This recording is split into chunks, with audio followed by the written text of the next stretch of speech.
ठीक है, चलो स्टार्ट करते हैं। So we started with breathing, चलो मैकेनिज्म ऑफ ब्रीदिंग हमने स्टार्ट कर दिया था, और ब्रीदिंग का डेफिनेशन लिख लिए थे क्या? It is the inhaling of fresh air and exhaling of foul air. ये इतना लिख लिए थे? अरे हाँ या ना, ठीक। और क्या लिखे थे? इनहेलेशन स्टार्ट कर दिए थे करना। चलो स्टार्ट करते हैं इनहेलेशन। सबसे पहले देखते हैं कि इनहेलेशन में हमारे जो मसल्स हैं वो कैसे वर्क करते हैं। ठीक है, तो पहला हैंड डाल लो, inhalation.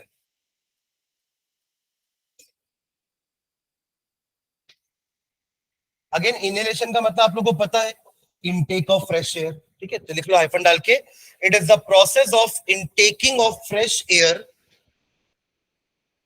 It is the process of, अरे बातचीत बंद, intaking of fresh atmospheric air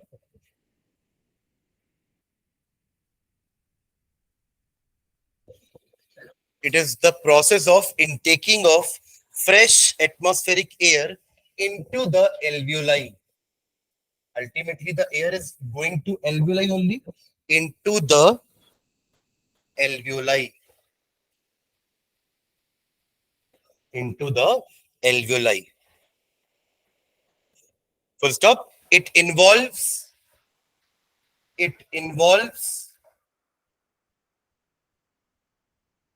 contraction of,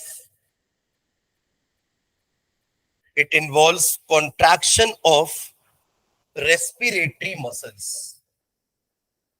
respiratory muscles. It involves contraction of respiratory muscles, due to which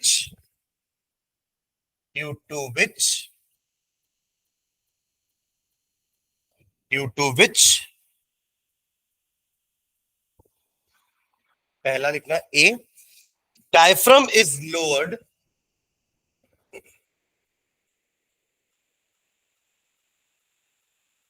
diaphragm is lowered and becomes flat.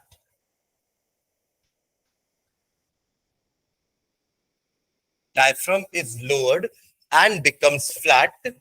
And B लिखना उसमें, ribs move upward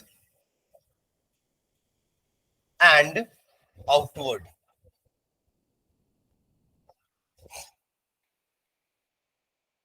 contraction होता है respiratory muscle का, तो ये दो चीजें होती है।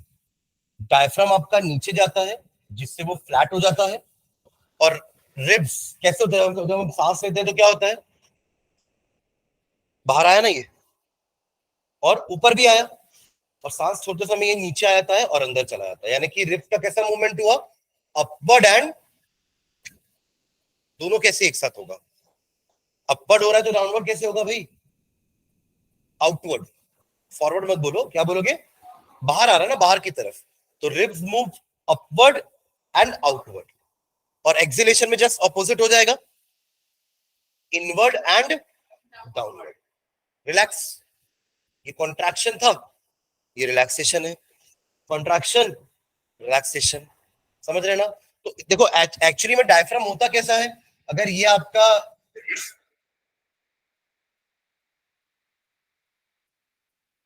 डायग्राम है ये लंग्स का, है ना, तो डायफ्राम बाय डिफॉल्ट ना ऐसा रहता है, डोम शेप में। डोम समझते हो ना, ऐसा कर्व शेप, डोम शेप में।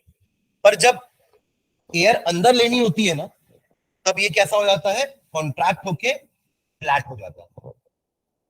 समझ रहे? इससे क्या होता है? लंग्स को फैलने की जगह मिलेगी ना, एयर अंदर आने वाली है ना लंग्स के, तो जब एयर अंदर आएगी तो लंग्स खुलेगा, एक्सपैंड होगा, तो इसलिए ये नीचे चला जाता है, और रिब्स भी बाहर आती है ताकि लंग्स को फूलने में जगह मिले। आप समझ रहे हो? अगर वो और इन्वर्ट जाएगी तो फिर लंग्स कैसे फूलेगा? आया ना? तो ये मूवमेंट हेल्प करता है लंग्स में हवा भरने के लिए। आप लोग समझ रहे हो? नीचे से भी जगह बना दिए और सामने से भी जगह बना दी, ताकि लंग्स आराम से खुल सके, फैल सके। समझ रहे ना? तो ये दोनों मूवमेंट से होता क्या है? अंदर हो जाता है लो प्रेशर का एरिया क्रिएट। लंग्स के अंदर, और बाहर एटमॉस्फेरिक एयर तो अपने प्रेशर में ही है, तो क्या होता है यहां से एयर रश करके अंदर जाती है, क्योंकि अंदर लो प्रेशर क्रिएट हो चुका है, बाहर प्रेशर हाई है अंदर से, तो to equalise the pressure nostril से एयर रश करके अंदर जाती है, ताकि दोनों का बाहर का प्रेशर अंदर का प्रेशर को इक्वलाइज कर सके। आपको समझ रहे मैं क्या बोल रहा हूँ?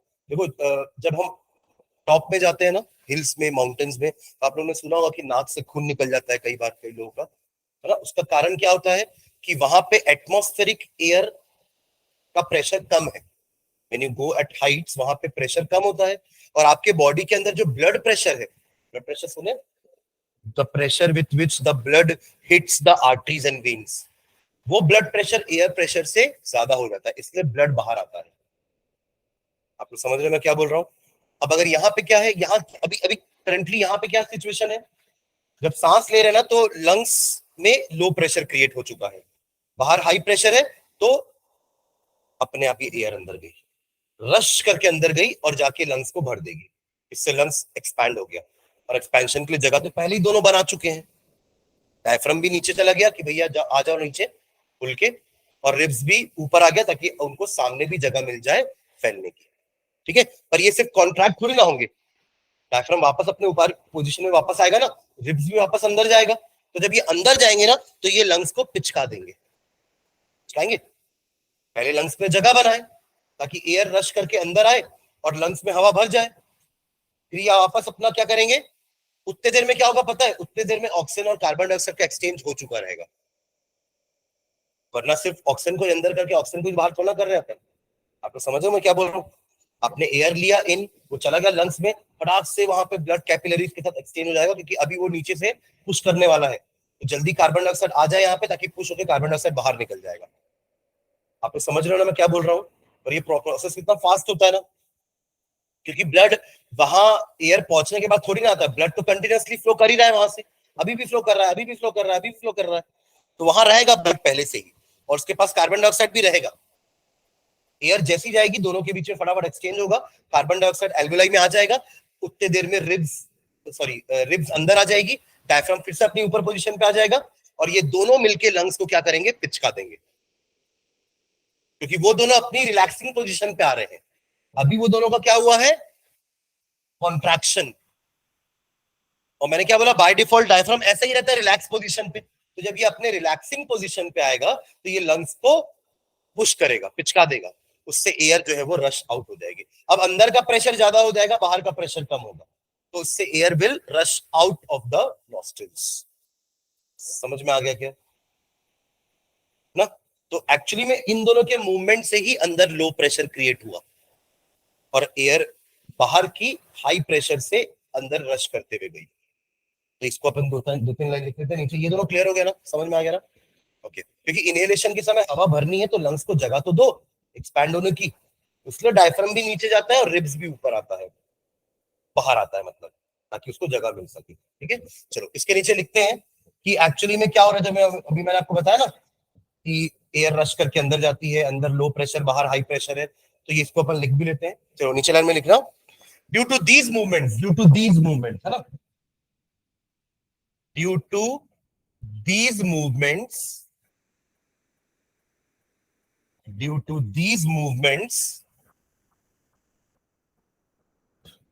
these movements thoracic cavity increases thoracic cavity increases in all directions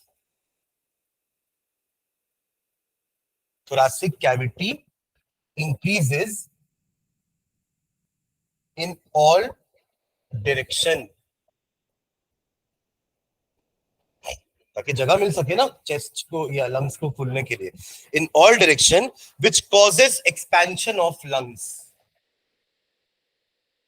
which causes expansion of lungs,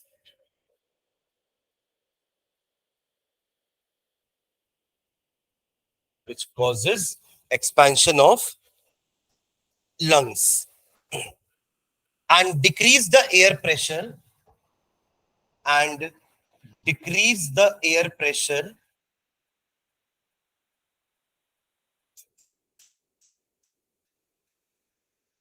and decrease the air pressure inside the lungs,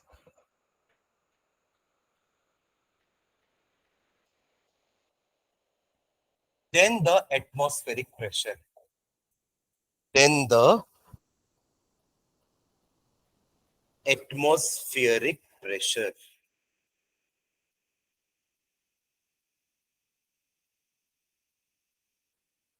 to equalise the pressure, अब बाहर का प्रेशर ज्यादा है, लंग्स के अंदर प्रेशर कम है, तो high pressure से लो प्रेशर में आता है ना चीजें। तो to equalise the pressure,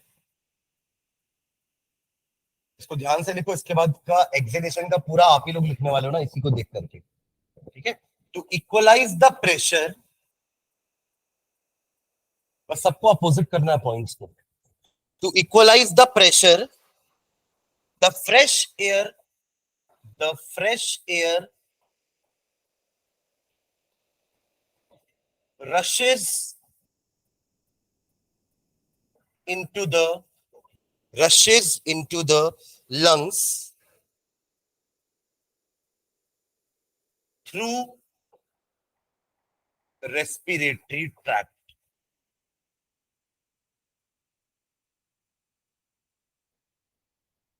Through respiratory tract. This is called inhalation. This is called inhalation. एक लाइन में तो जो ऊपर लिखी है वैसा लिख सकते हैं ये वाला, the process of intaking of fresh air into the alveoli, but वो जा कैसे रहा है उसके लिए ये 4 लाइन अपन समझा दिए। समझ गए क्या? हाँ, चलो अगला चालू करते हैं, एक्सहेलेशन। डाल दो नेक्स्ट हेडिंग, एक्सहेलेशन। अब इसको देख करके पीछे का लिखना है, ठीक है, पीछे का देख करके अभी एक्सहेलेशन लिखेंगे।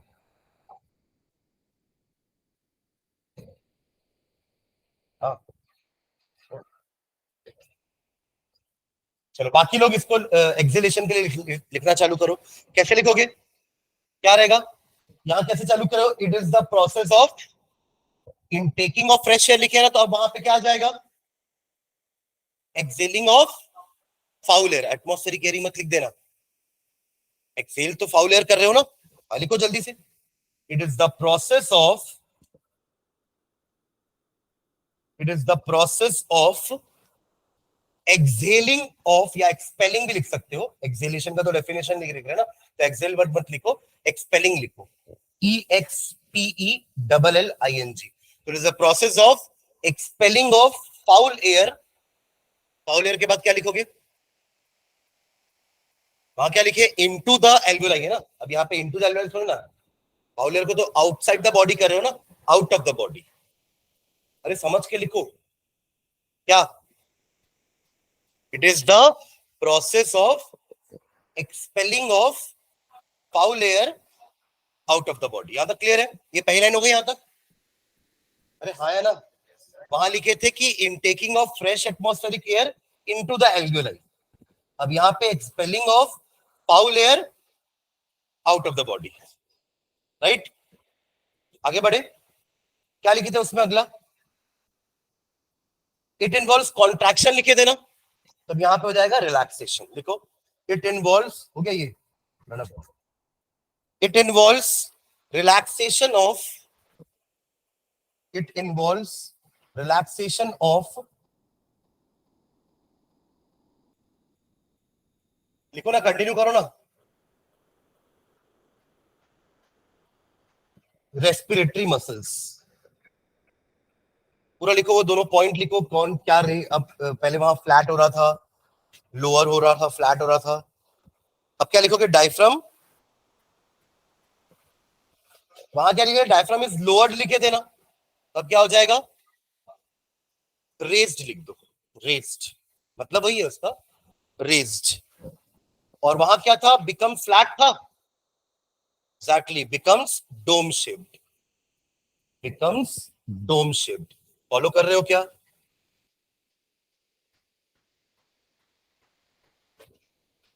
becomes dome shaped,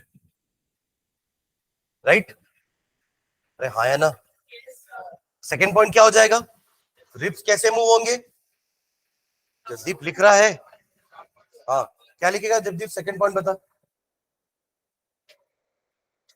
हो गया वो डोम शेप। सेकंड वाला बता, रिब्स का क्या मूवमेंट होगा? पहले क्या लिखा था रिब्स का? पढ़ के बता, पहले का रिब्स का क्या मूवमेंट लिखा था? Upward and outward. तो अब क्या होगा? अपवर्ड का अपोजिट क्या हो जाएगा? अपवर्ड का अपोजिट क्या हो जाएगा? डाउनवर्ड। और आउटवर्ड का क्या हो जाएगा? इनवर्ड। लिखो जल्दी से। Ribs move inward and downward. Ribs move inward and downward. हो गया? अगली 4 लाइन लिखो। ड्यू टू दीज मूवमेंट्स, अब जहां इंक्रीज हो रहा है वो डिक्रीज कर देना। चलो लिखो पहले पूरा, फिर अपन लास्ट में टैली करते हैं क्या लिखे हो।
बातें नहीं करना है।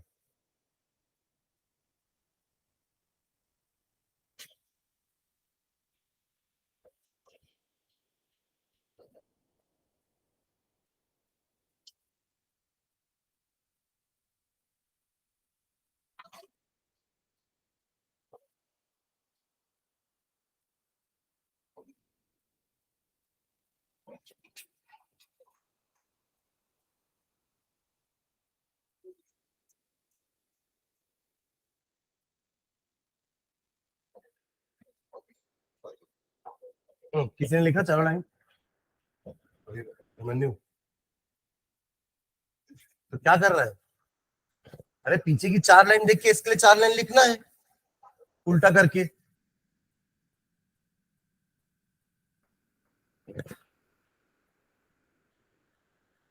लिख लिया?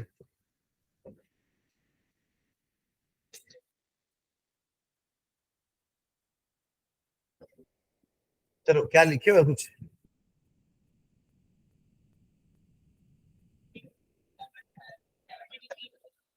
ड्यू टू दीज मूवमेंट्स है ना? ड्यू टू दीज मूवमेंट्स, हाँ, thoracic cavity, the thoracic cavity वहां इंक्रीजेस था, क्योंकि आपका डायफ्राम नीचे आ रहा था, रिब्स बाहर आ रहा था, तो आपका कैविटी का साइज बढ़ रहा था ना। बट अब कैविटी का साइज डिक्रीज होगा, तो cavity decreases in all direction. हाँ आगे। हाँ, विच कॉजेज कंप्रेशन लिख लो, ठीक है? Which causes compression of lungs.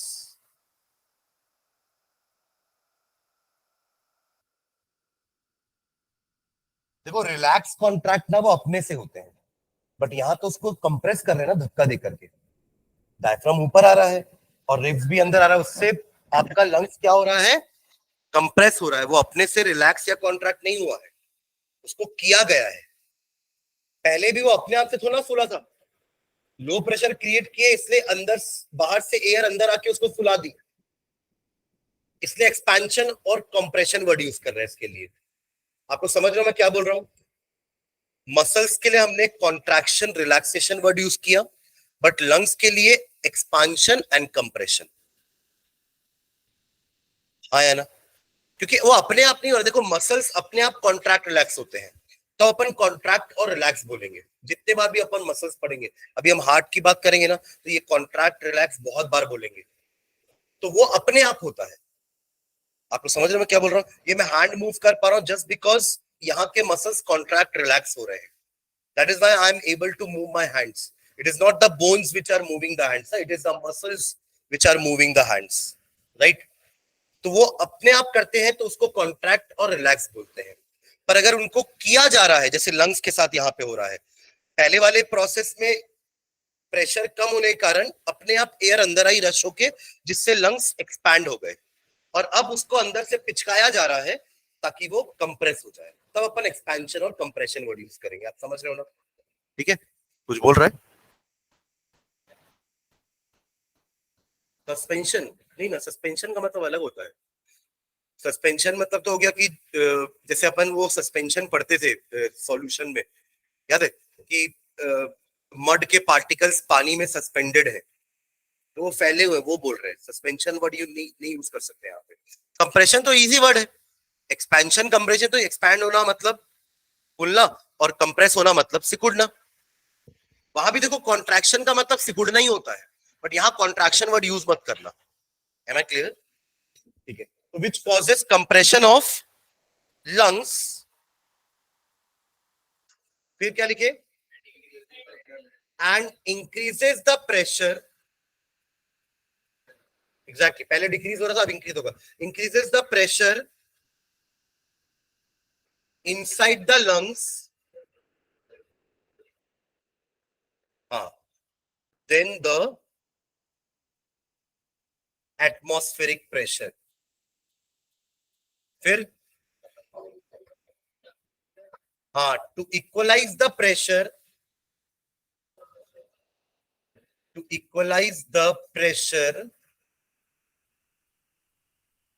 the foul air rushes out of the lungs. फिर क्या होगा? This is called acceleration. समझ गए क्या? ये है मैकेनिज्म ऑफ ब्रीदिंग, कि मसल्स का क्या हो रहा है, रिब्स और डायफ्राम कैसे हेल्प कर रहे हैं मसल्स को कॉन्ट्रैक्ट और या सॉरी एयर को इन और आउट करने में, इनहेलेशन और एक्सहेलेशन में. क्लियर है ये? है ना? तो ये हमारा मैकेनिज्म ऑफ ब्रीदिंग खत्म हुआ, और इसके साथ हमारा रेस्पिरेशन का लाइफ प्रोसेस भी. ठीक है. अब हम फोर्थ लाइफ प्रोसेस स्टार्ट करते, दैट इज सॉरी थर्ड. क्या है? ट्रांसपोर्टेशन. फिर एक्सक्रीशन में आएंगे. ठीक है. Done this one everyone? अच्छा, ये जो ऑक्सीजन अंदर गया है, इसका कुछ काम भी तो है कि अंदर सिर्फ घूमने गया है? कुछ काम है ना इस ऑक्सीजन का. हाँ, सेल्स को देगा, पर कैसे जाएगा? देखो, ये ऑक्सीजन अंदर जो आया इनहेलेशन से, अच्छा इसको मैं पीछे लिख देता हूँ क्योंकि ये एक्सेलेरेशन का पेज है ना. देखो, इस प्रोसेस से ऑक्सीजन एल्वियोलाई तक आ गया, आया ना? सब समझेंगे इसको ना. इसको बोल रहे हैं यूटिलाइजेशन. ऑक्सीजन का अंदर काम क्या है? बढ़े आगे. ये ऑक्सीजन एल्वियोलाई तक पहुंच गया था इनहेलेशन करके. अब इस ऑक्सीजन को कौन लेने आएगा? ब्लड. ब्लड में ऐसा क्या है जो ब्लड ऑक्सीजन को कैरी कर सकता है? कौन बोला ये? हीमोग्लोबिन. अच्छा, माइटोकॉन्ड्रिया का भी यहाँ पे रोल नहीं है. ब्लड के पास होता है हीमोग्लोबिन. क्या होता है? हीमोग्लोबिन. एचबी बोलते हैं उसको, हीमोग्लोबिन. हीमोग्लोबिन ही है जो ब्लड को कैरी करता है एज ऑक्सी हीमोग्लोबिन. दोनों आपस में रिएक्ट करते हैं और बन जाते हैं ऑक्सी हीमोग्लोबिन. तभी तो जब हमको वीकनेस फील होती है ना, यानी कि एनर्जी कम है, तभी वीक फील करोगे, तो आप डॉक्टर के पास जाओगे, वो आपको बोलेगा ब्लड टेस्ट करा लो, और ब्लड टेस्ट में पता चला कि हीमोग्लोबिन कम हो गया है.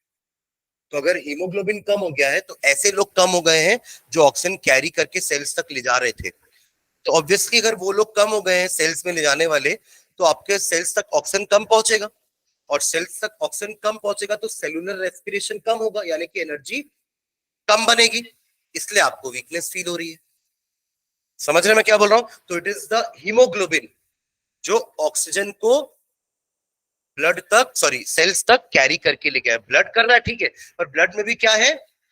हीमोग्लोबिन। तभी तो वो कॉकरोच का क्या था, उसका व्हाइट ब्लड था ना, कि उनके पास हीमोग्लोबिन नहीं होता है इंसेक्ट्स के पास, क्योंकि तभी वो डायरेक्टली ऑक्सीजन उनके सेल तक जा रहा था। ट्रैकिया डिवाइड हुआ था, स्पिरिकल से हवा अंदर आई थी, फिर ट्रैकिया अलग अलग पार्ट में डिवाइड हुआ था, पूरा नेटवर्क बना था ट्यूब्स का, और वो हर ट्यूब अलग अलग सेल में खुद जा रहा था, क्योंकि वहां पे ब्लड के पास हीमोग्लोबिन नहीं है कि ब्लड उसको लेके चला जाए वहां तक, पर हमारे पास ब्लड में हीमोग्लोबिन है जो उस ऑक्सीजन को कैच करेगा और लेके जाके छोड़ देगा। तो बदले में क्या लेगा, कार्बन डाइऑक्साइड, और यहाँ पे वो आके वापस से कार्बन डाइऑक्साइड एल्वेलाई को दे देगा, लंग्स और एल्वेलाई से ऑक्सीजन लेके ऑक्सीजन हीमोग्लोबिन बन जाएगा। आप समझ रहे हो मैं क्या बोल रहा हूँ, है ना? तो oxygen will be carried by blood haemoglobin as oxy haemoglobin, और ये जाएगा आपके सेल्स के पास। सेल्स में डिफ्यूजन से ऑक्सीजन अंदर चला जाएगा, CO2 ब्लड में आ जाएगा। अब ये सेल के अंदर ऑक्सीजन क्या करने वाला है, सेलुलर रेस्पिरेशन। ये हम पहले ही पढ़ चुके हैं, जहां पे ग्लूकोज के साथ ऑक्सीजन मिक्स होगा और बनाएगा CO2, H2O and energy in the form of ATP। यहाँ पे माइटोकॉन्ड्रिया का रोल है, समझ रहे हैं ना? तो ये यूटिलाइजेशन है, ऑक्सीजन अंदर घूमने नहीं गया है, ये ऑक्सीजन का अंदर पे क्या है, यूटिलाइजेशन। यूटिलाइजेशन समझते हैं, यूटिलाइजेशन का मतलब, हाँ, यूटिलाइजेशन समझते हैं, यूसेज करना। आप उस चीज को लियो तो उसको यूज तो करोगे ना, कि पेन खरीद के बस सजा दी ऐसे, बस रख दी ऐसे शोकेस में पूरा कांच लगा के, बस पड़ा है पेन, तो वो यूटिलाइज नहीं हो रहा है ना, हाँ है ना? वैसे ही ऑक्सीजन भी अंदर सिर्फ घूमने नहीं गया है, उसका एक पर्पस है, दैट इज सेलुलर रेस्पिरेशन। उसके लिए उसको सेल तक पहुंचना पड़ेगा, उसको पहुंचाएगा कौन, ब्लड। ब्लड के पास क्या है, हीमोग्लोबिन, ऑक्सी हीमोग्लोबिन बन के वो ब्लड को, ब्लड तक, सॉरी सेल्स तक पहुंचेगा। समझ गए क्या? अब सेल्स में जब कार्बन डाइऑक्साइड बन चुका है, तो कार्बन डाइऑक्साइड जो है वो आपके ब्लड में मिक्स होगा, अगेन हीमोग्लोबिन ही उसको मिक्स करेगा, कार्बमिनो हीमोग्लोबिन बनेगा, और वो आएगा वापस से, ब्लड कहाँ आएगा, लंग्स के पास, हार्ट से होते हुए। मैंने उस दिन बताया ना कि वो कभी भी हार्ट को बाईपास नहीं करेंगे, वहां कोई फ्लाईओवर नहीं बना है कि सीधा लंग से वो बॉडी पार्ट में चला जाए। जैसे हम चल जाते हैं ना, अगर मुझे कुमारी नहीं जाना है तो हम सीधा फ्लाईओवर में चढ़ जाएंगे, तो हम कुमारी की सीधा बाहर निकल जाएंगे। यही तो काम है फ्लाईओवर्स का, ताकि आपको सिटी में ना जाना पड़े, ट्रैफिक कम हो, है ना? अब जिनको कुमारी जाना है वो फ्लाईओवर नहीं चढ़ेंगे, वो यहीं से कट जाएंगे कुमारी के लिए, है ना? जिनको दुर्ग जाना है वो सुपेला वाला फ्लाईओवर नहीं चढ़ेंगे, वो वैसे ही कट जाएंगे, और जो चढ़ेगा वो सीधा दुर्ग जाएगा, आया ना? बट यहाँ पे ऐसा नहीं होता, अगर लंग्स को बॉडी पार्ट्स तक जाना है तो वो वाया हार्ट ही जाएगा, लंग्स को नहीं, सॉरी ब्लड को, लंग्स कैसे जाएगा, ब्लड जिसमें ऑक्सीजन भर चुका है ना, अगर उसको बॉडी पार्ट्स तक जाना है सप्लाई देने के लिए, तो वो हार्ट को बाईपास करके नहीं जा सकता, समझे? वो कैसे जाएगा, हार्ट से थ्रू। और अगर बॉडी पार्ट्स को अपना ब्लड प्यूरिफाई करवाना है तो वो सीधा लंग्स में नहीं भेज देंगे, वो भी हार्ट से होते हुए भेजेंगे, मतलब हार्ट को कभी बाईपास नहीं करना है। आप समझ रहे हो मैं क्या बोल रहा हूँ? आप सुनो, बाईपास सर्जरी होती है, उस केस में हार्ट थोड़ा काम करना बंद कर देता है, तब हार्ट को बाईपास किया जाता है, क्योंकि हार्ट अपना काम नहीं कर पा रहा है। बाईपास समझते हैं, ऐसे बाईपास हाईवेज होते हैं, है ना, जिससे आपको सिटी के अंदर ना जाना पड़े, आउटर आउटर निकल जाए। अगर आपको नागपुर जाना है तो आपको दो रास्ते होते हैं, दुर्ग से होते हुए भी आप नागपुर जा सकते हो, और एक सीधा रोड पकड़ के राजनांदगांव होते हुए नागपुर निकल जाओ, आपको उसमें दुर्ग में घुसना नहीं पड़ेगा, तो वो एक बाईपास हो गया। समझ गए क्या आप लोग? ये सारे जो फ्लाईओवर्स है सब बाईपास ही तो बने ताकि आपको सिटी में ना घुसना पड़े, आप सीधा बाहर निकल जाओ, क्योंकि आपको वहां जाना ही नहीं, आपको तो कहीं और जाना है, तो आप अंदर से क्यों जाओगे? इससे तो फ्लाईओवर बना दी ना, ताकि आप लोग को थोड़ा सुविधा हो जाए, जल्दी पहुंच जाओ अपने डेस्टिनेशन में, समझ रहे हैं? बट यहाँ ऐसा नहीं होता ना, हर बार वो हार्ट से होते हुए जाएगा, हार्ट को कभी बाईपास नहीं करेगा, अनटिल एंड अनलेस आपका हार्ट ठीक से काम नहीं कर रहा है तो, ना? अगर हार्ट ठीक से काम नहीं करेगा तब तो बाईपास करना ही पड़ेगा, तब उसकी सर्जरी होती है बाईपास सर्जरी, जब जहां पे वो हार्ट को हम ज्यादा लोड नहीं देते थे, थोड़ा हार्ट का काम कम कर देते हैं बाईपास करके। ठीक है, क्लियर है ये, है ना? ओके चलो नेक्स्ट चेन डाल दो। हाँ, डायफ्राम के, हाँ, हाँ गॉल ब्लैडर, हाँ, नहीं तो जगह है ना, कैविटी है, जगह है वहां पे, पेनक्रियाज है, स्टमक भी तो है जस्ट नीचे। ठीक है, चलो आगे बढ़े। Third life process that is transportation. ये बड़ा सा हिंट डालना, ट्रांसपोर्टेशन को बड़ा सा लिखना, क्योंकि इसके अंदर अपन और सब डिविजन करने वाले हैं। प्लांट्स का अलग पढ़ेंगे और एनिमल्स का अलग पढ़ेंगे। ठीक है, आज प्लांट्स का पढ़ते हैं, ट्रांसपोर्टेशन, और इसमें भी सबसे पहला हिंट डाल लेना, transportation in plants, transportation in plants. और उसमें भी सबसे पहला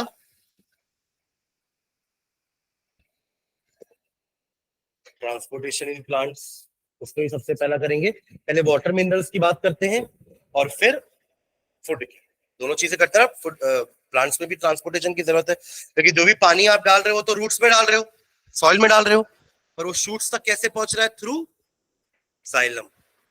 और खाना तो लीफ में बन रहा है, तो खाना रूट्स तक कैसे पहुंच रहा है? फ्लोएम से। समझ रहे हैं ना? तो ट्रांसपोर्टेशन इन प्लांट्स, उसमें पहला लिखना transport of water and minerals. पहले वाटर मिनरल्स की बात कर लेते हैं। Transport of water and minerals.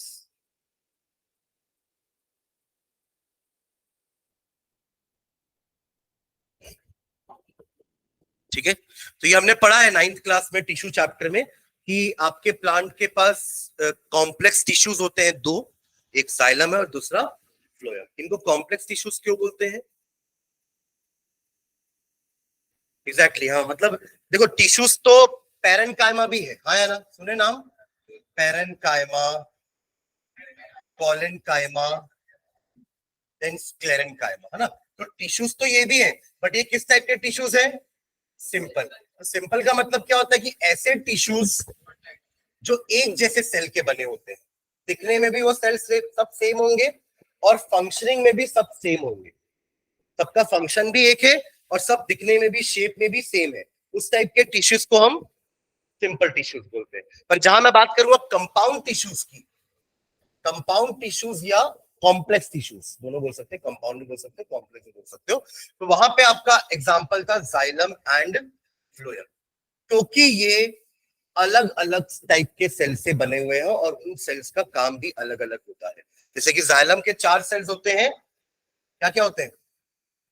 Vessels, फिर ट्रैकेट्स, ट्रैकिया नहीं, ट्रैकिया तो विंड पाइप हो गया, ट्रैकेट्स बोलते हैं। ठीक है, फिर थर्ड, जाइलम के पास खुद का पैरेनकाइमा है, जाइलम पैरेनकाइमा जो स्टोरेज का काम करता है, और जाइलम के पास खुद का फाइबर भी है जिसको अपन स्क्लेरेनकाइमा बोलते हैं। स्क्लेरेनकाइमा का एक नाम और है, इसको हम फाइबर्स भी बोलते हैं। जैसे वो नारियल के छिलके में होता है ना ऊपर हस्त, वो फाइबर्स होता है, धागा धागा जैसा, पतला पतला, वैसे ही ये भी है। स्क्लेरेनकाइमा का मतलब क्या होता है?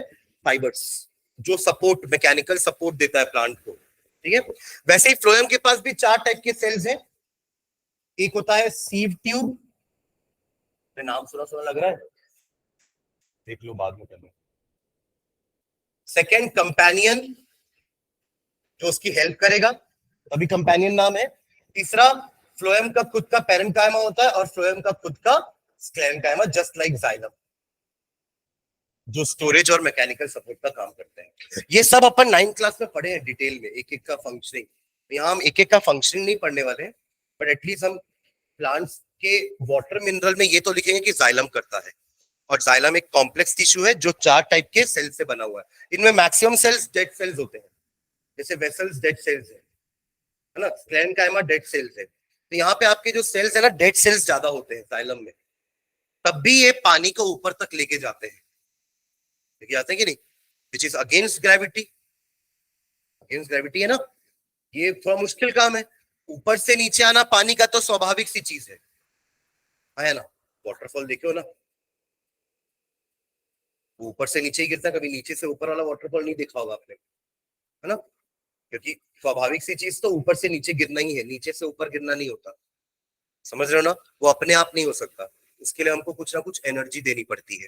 जैसे हमारे घरों में नीचे बोरिंग होती है, तो मोटर लगाते हो ना, ताकि पानी चढ़ के ऊपर टंकी में चला जाए, है ना? तो उसके लिए मोटर है। और बाकी टंकी से नीचे लाने के लिए कोई मोटर नहीं है, बस नल लगा दिए, नल को बंद करोगे ताकि पानी आए ना, जैसे ओपन करोगे पानी आ जाएगा। मतलब वहां पे आपको कोई मोटर नहीं लगानी पड़ी, कहाँ के लिए, ऊपर से नीचे लाने के लिए। पर पानी को नीचे से ऊपर चलाने के लिए आपको मोटर लगानी पड़ी, राइट, क्योंकि वो अगेंस्ट ग्रेविटी था, आया ना। तो वैसे ही यहाँ पे भी कुछ ना कुछ पार्ट होना चाहिए, कुछ ना कुछ तरीका होना चाहिए जिससे प्लांट्स जो रूट्स है उससे पानी शूट्स तक पहुंच रहा है थ्रू जाइलम। आप लोग समझ रहे हो मैं क्या बोल रहा हूँ, है ना। चलो पहले इसको लिखते हैं, फिर उसका मैकेनिज्म डिस्कस करेंगे। देखो transport of water and minerals में क्या है, देखो the plant absorb water and minerals, the plants absorb water and minerals from the soil, किसके थ्रू एब्सॉर्ब करता है, सॉइल से, roots, from the soil by means of roots, by means of roots,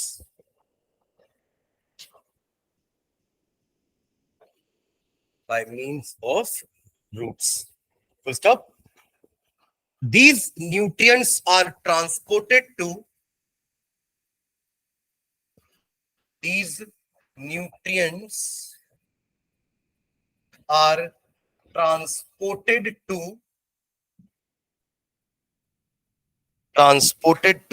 various parts of the plant, various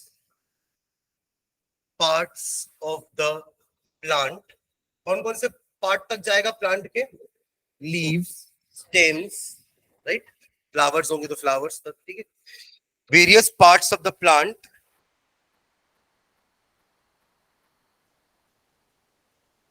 by a phenomena called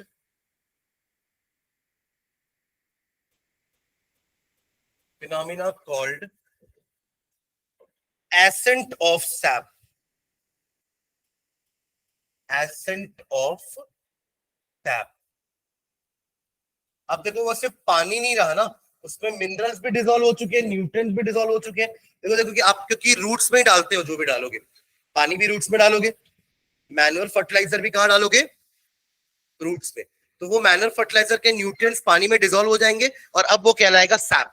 अब वो सिर्फ पानी नहीं रहा, आप समझ रहे हो मैं क्या बोल रहा हूँ, अब वो बन चुका है सैप, साप नहीं, सैप, ठीक है। सैप मतलब एक तरह का लिक्विड है जिसमें कुछ डिसॉल्व है, पानी अकेला नहीं है ना, इसमें न्यूट्रिएंट मिनरल डिसॉल्व है, ठीक है।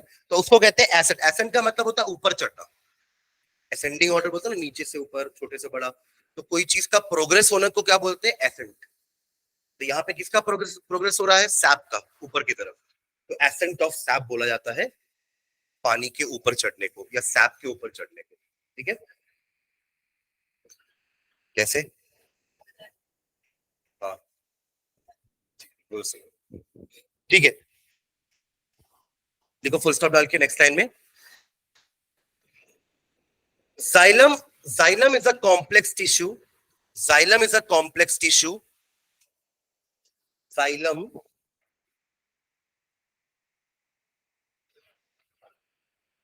is a complex tissue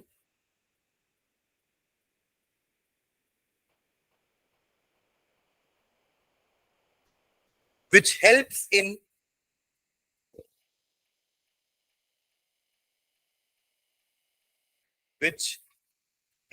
in upward movement of water and minerals, upward movement of water and minerals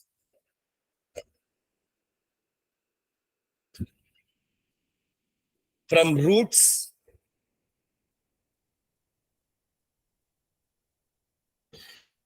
to various parts of shoots.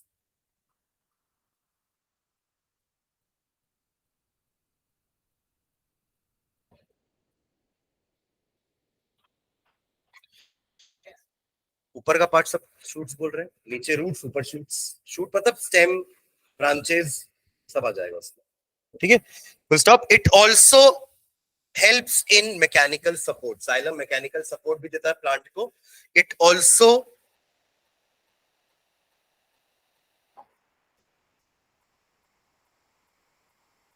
helps in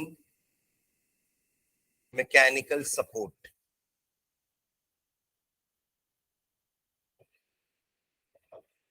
एक लाइन इसके कॉम्प्लेक्सिटी के बारे में भी लिखते हैं कि कॉम्प्लेक्स क्यों बोल रहे हैं, कोई चारों सेल के बस नाम लिख लेते हैं. It is a complex tissue because it is a complex tissue as it is formed of as it is formed of 4 different cells. Hyphen डाल के चारों के नाम लिख लेंगे.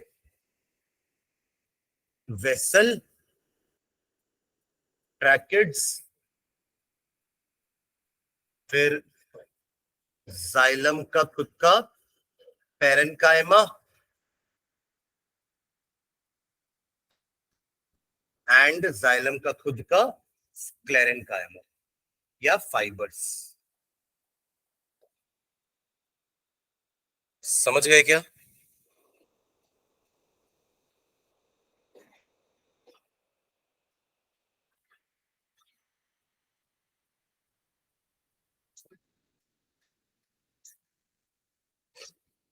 डन.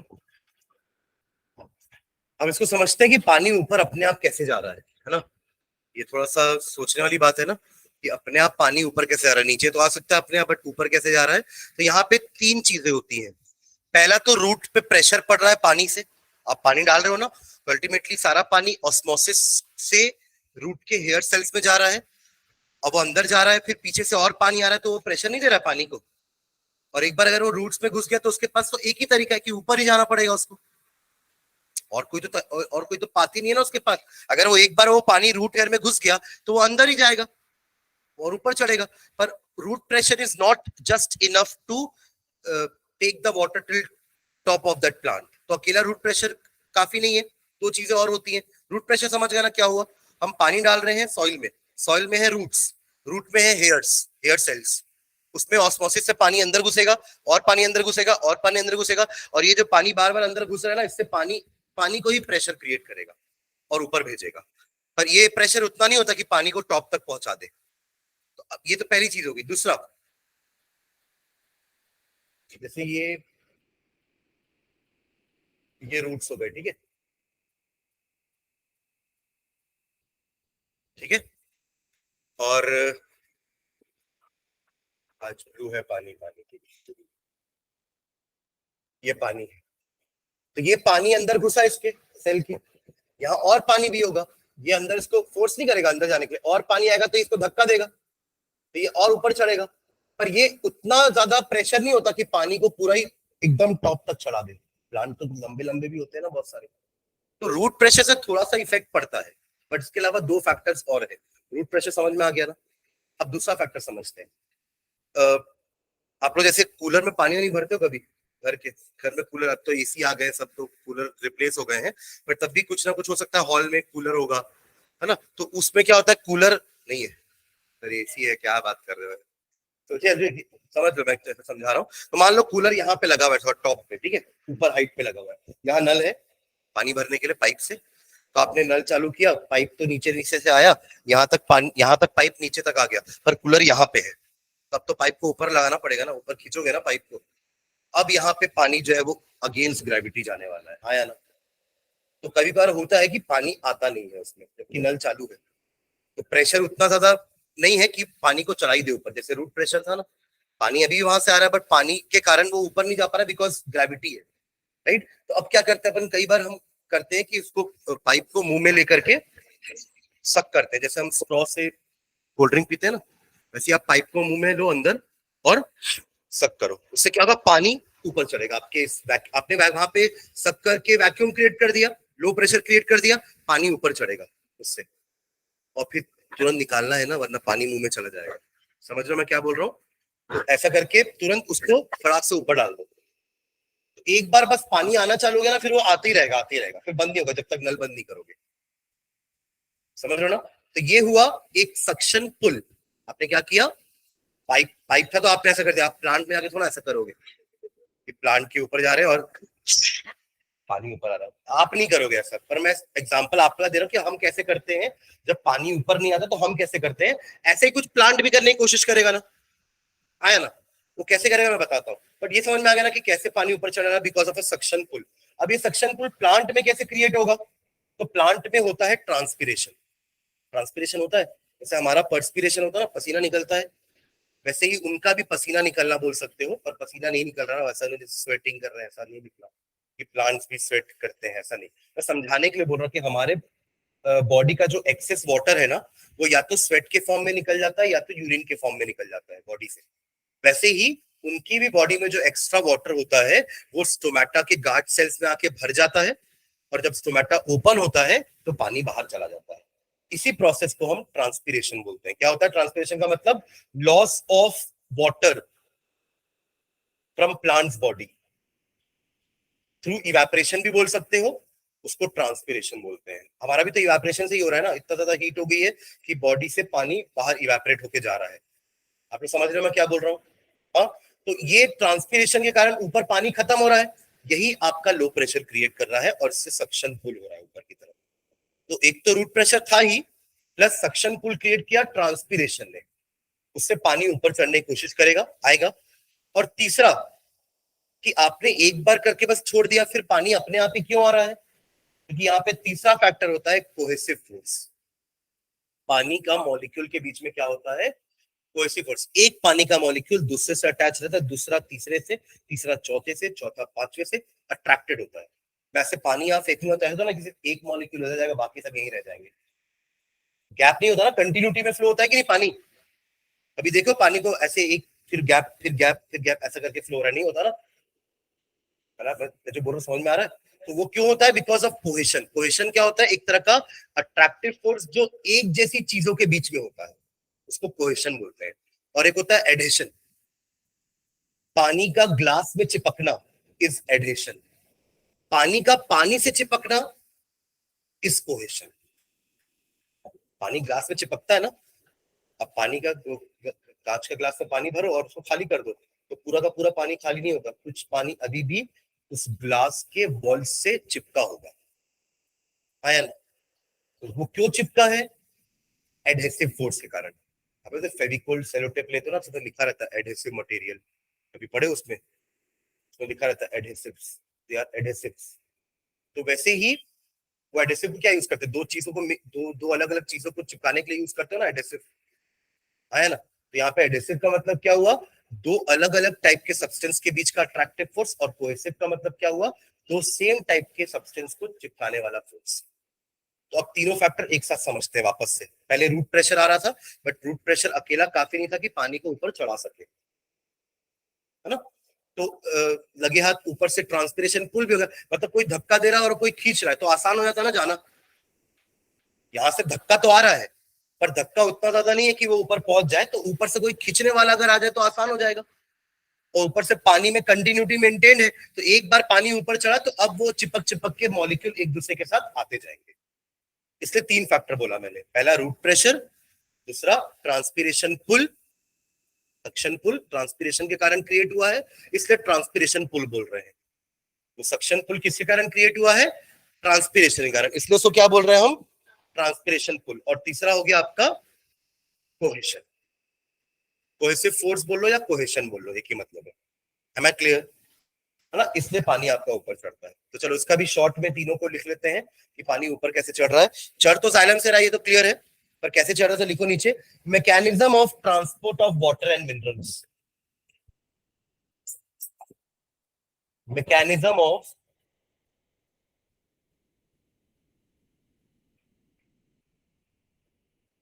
ट्रांसपोर्ट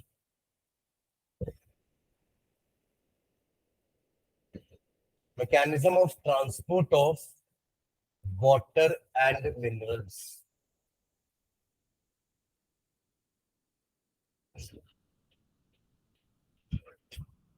ठीक है, इसमें लिखना नीचे हाइफन डाल के लिखो, it takes place bye,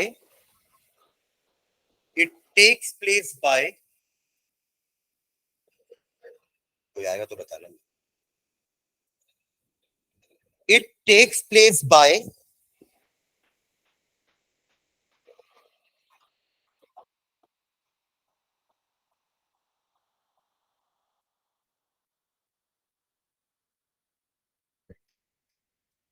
transpiration pull theory. Transpiration pull theory, which is based on following features. Which is based on following features.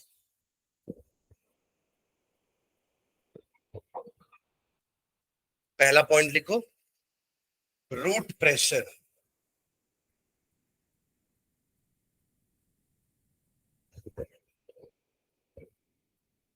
इसका आइकन डाल के लिखना. It is the pressure created by water molecules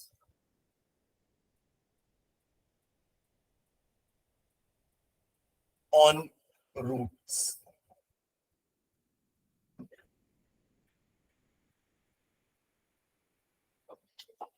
Second लिखना, cohesion.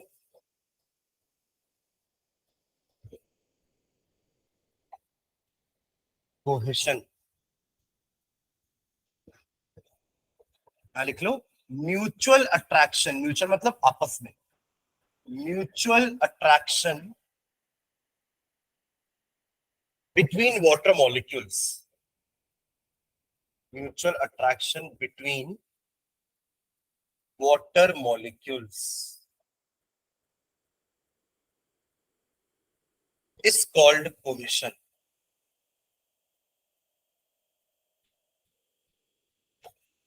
Is called cohesion.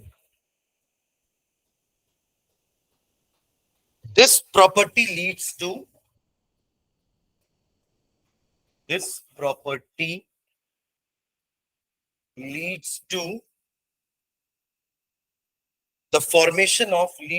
the formation of an unbroken, मतलब बीच में break नहीं होगा, water continuous चलता रहेगा, of an unbroken column of water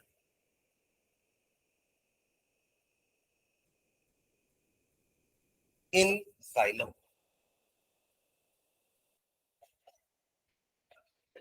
In xylem. And third, transpiration pull.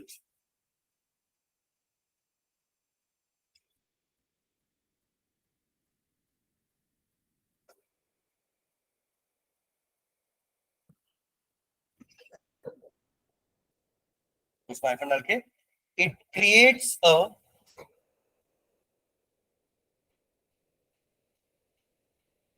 negative pressure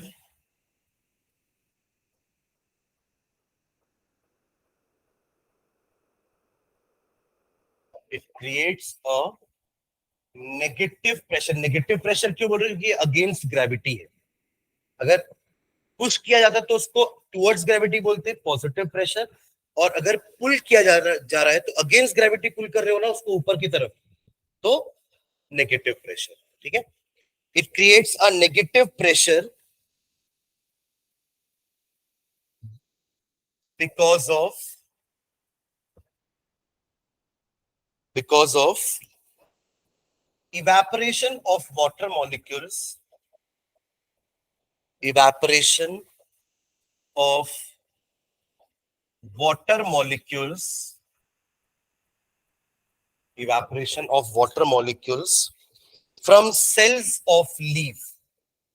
इसी को transpiration बोल रहे हैं. From cells of leaf, bracket में ट्रांसपिरेशन लिख लेना.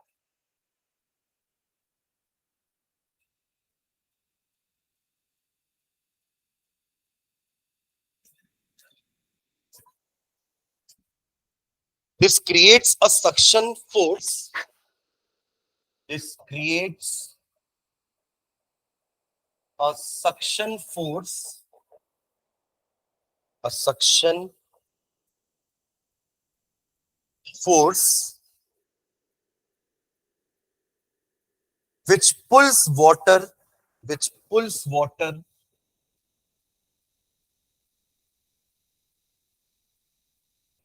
which pulls water from xylem cells of root, from xylem cells of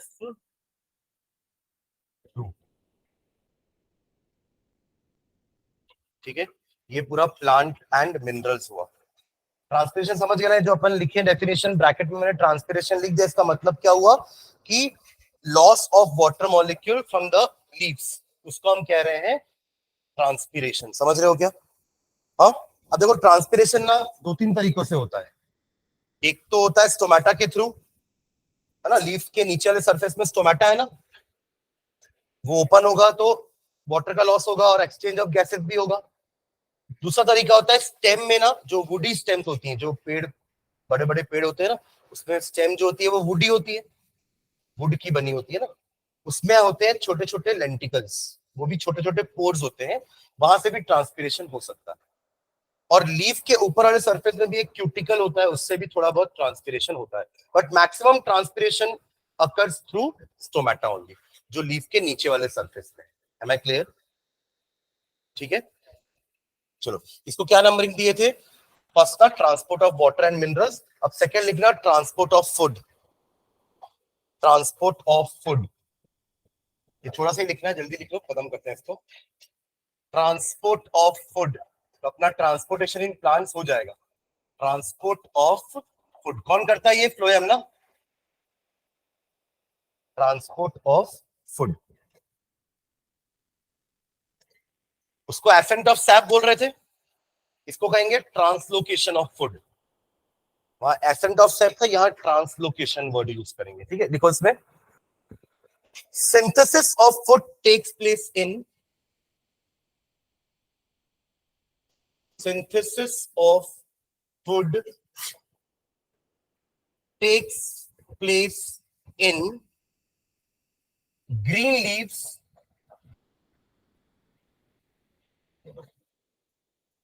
by photosynthesis, by photosynthesis.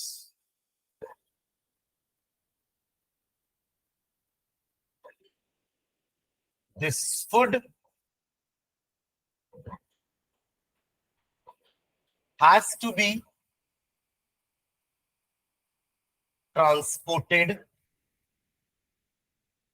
to all the parts of plant, to all the other parts of plant, to all the other parts of plants. Phloem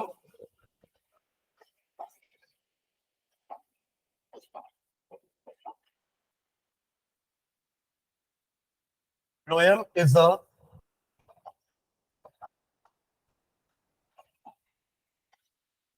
complex tissue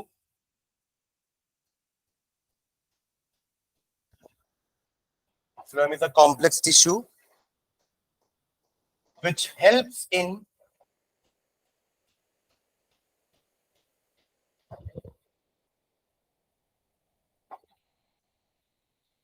translocation of food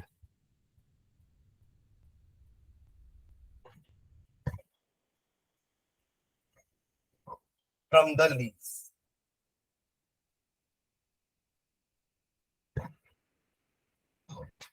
It also provides, क्योंकि इसके पास भी sclerenchyma है, it also provides, just like xylem, it also provides mechanical support.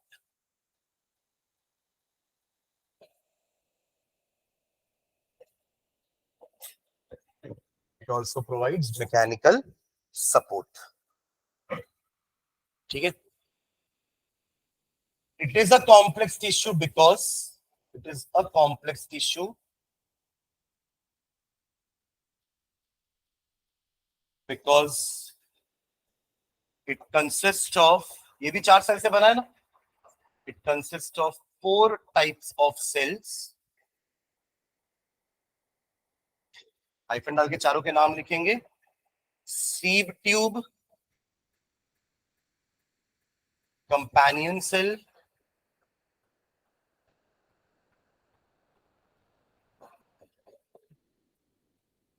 Phloem parenchyma,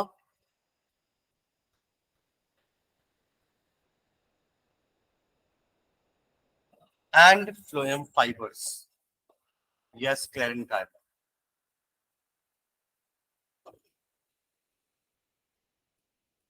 ठीक है, translocation के बारे में 2-3 line लिखते हैं फिर एंड करते हैं इसको। Translocation of food takes place through, translocation of food takes place through energy.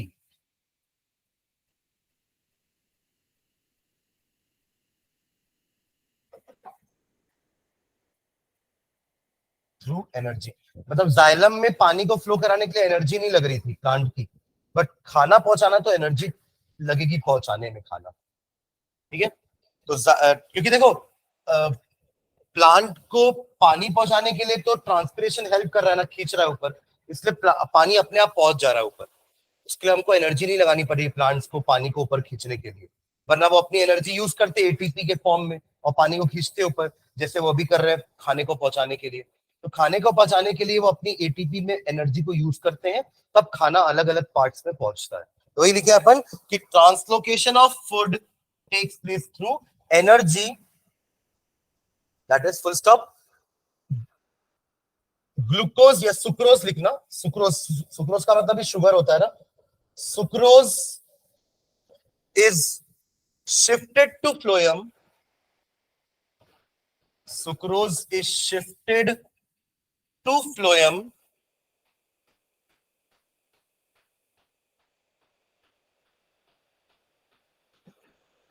with the help of ATP. ATP आपको पता है क्या है ना, एनर्जी मॉलिक्यूल है ATP, with the help of ATP. First up, due to increase in osmotic pressure, due to increase in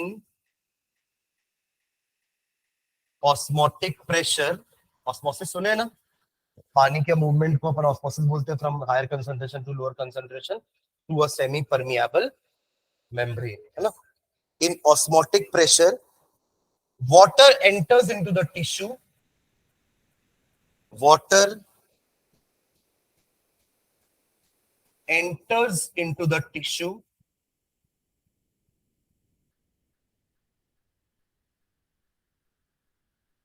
due to this pressure,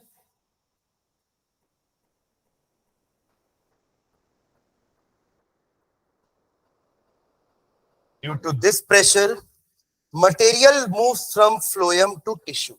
Due to this pressure material moves from phloem to tissue.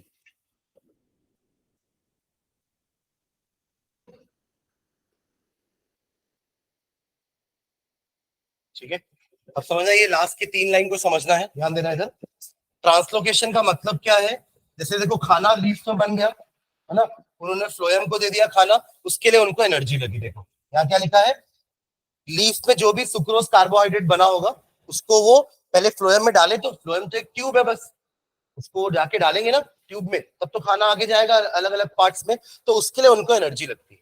ठीक है, अब ये tube एक एक करके हर part में जा रहा है। मान लो ये फूड आपका, मान लो ये आपका ट्रांसलोकेशन होने वाला है, यहाँ पे आपका फूड आ गया है, ये एक टिश्यू है जहां पे फूड देना है। ठीक है, तो ऑस्मोसिस से क्या होगा, osmotic pressure, due to increase in osmotic pressure water enters into the tissue, due to this pressure material from phloem, material moves from phloem to tissue. तो यहाँ पे इन दोनों के बीच में वाटर टिश्यू से फ्लोएम में आया, फ्लोएम से खाना टिश्यू में चला गया। मतलब अल्टीमेटली होना क्या वाला है, because of osmotic pressure increase होने के कारण आप समझ सकते हो कि फ्लोएम से खाना जो है वो सीधा टिश्यूज में चला जाएगा। एनर्जी बस कहाँ लगी? फ्लोएम में खाना डालने के लिए, लीव्स को एटीपी के फॉर्म में। उसके बाद ऑस्मोसिस के थ्रू खाना जो है वो हर टिश्यूज तक पहुंचता जाएगा।